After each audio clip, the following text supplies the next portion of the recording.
プラス AI ニュースラボ。いやー、今回いただいた資料、これはかなりスリリングでしたね。ええ、本当に。日銀がようやく金利を正常化しようとしているわけですけど、はい。これ政府の動き方によっては、日本経済にとって起爆剤じゃなくて、自爆スイッチになりかねないと。まさにそこがポイントなんですよね。政策のバトンタッチっていうキーワードが出てきましたけど、今日はあなたと一緒にこのリスクを深掘りしていきましょうか。ええ、ぜひ。まず考えていただきたいのが、そもそもなぜ日銀の利上げがそこまで大きなリスクになるのかという点なんですけど。ここが非常に面白いところで、資料はこのリスクをテールリスクと表現してるんですね。テールリスクですか？ええ。つまり、めったに起きないけれど、一度起きたらもう破滅的な影響があると。なるほど。で、具体的なリスクは2つ指摘されています。はい。1つは、クラウディングアウト。この言葉あなたも聞いたことがあるかもしれません。ええ、ありますね。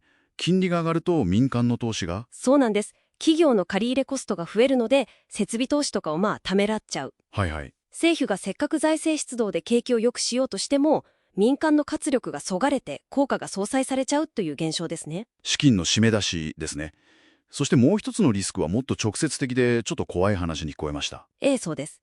国債の利払い費の急増です。ああ、日本の借金はもう1000兆円を超えていますから、金利がほんの少し上がるだけで、政府が支払う利息は、雪だるま式に増えていきます。少し考えるとこれ恐ろしいシナリオですよね。金利が上がるっていうだけで、私たちの医療とか年金みたいなそういう予算が削られる可能性があると。そういうことです。これはもう他人事じゃないですね。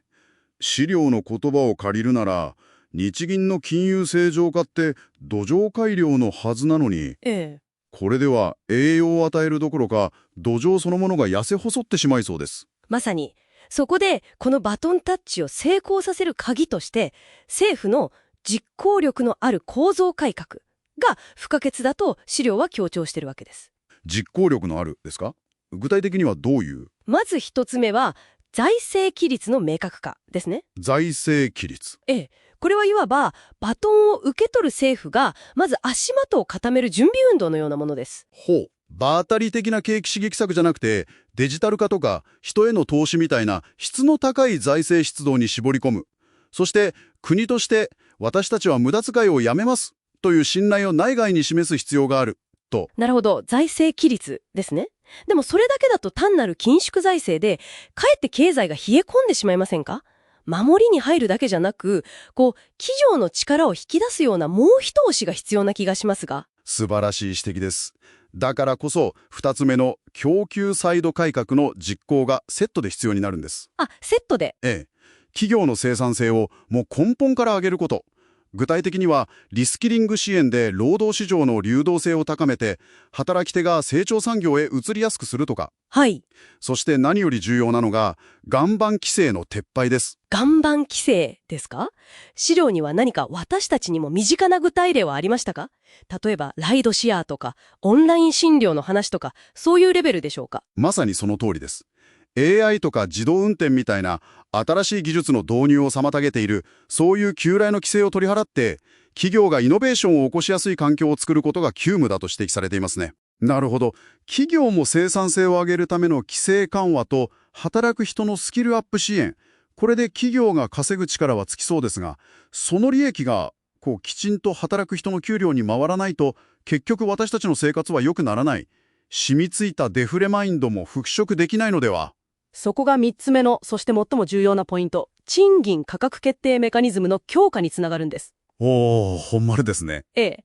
多くの中小企業は、コストが上がっても、大企業との力関係で価格に転嫁できずに、賃上げの原資がないわけじゃないですか。ありますね。そういう話はよく聞きます。だからこそ、下請けいじめのような不当なコスト削減を監視して、中小企業がきちんと価格転嫁できる環境を整える。これがデフレマエンドを復職する本丸だとされています。ということは、日銀がさあバトンを渡すぞと手を伸ばしても、政府側に受け取る準備、つまり財政規律と生産性向上、そして賃金が上がる仕組み、これがなければバトンは地面に落ちてしまうと、そういう理解で合ってますか？その通りです。この政策のバトンタッチが失敗すれば、日本経済は金利上昇という痛みだけを味わって、成長という果実を得ることはできない。金融政策だけでは経済は成長しない。政府の覚悟と実行力が今何よりも問われているという極めて重要な指摘ですね。では、最後にあなたに考えていただきたい問いを一つ。資料では政府と企業の役割が強調されていましたが、私たち個人の中に染みついたデフレマインド、つまり給料は上がらないもの、物の値段は安いのが当たり前というこの意識を変えるには、一体何が必要なんでしょうか？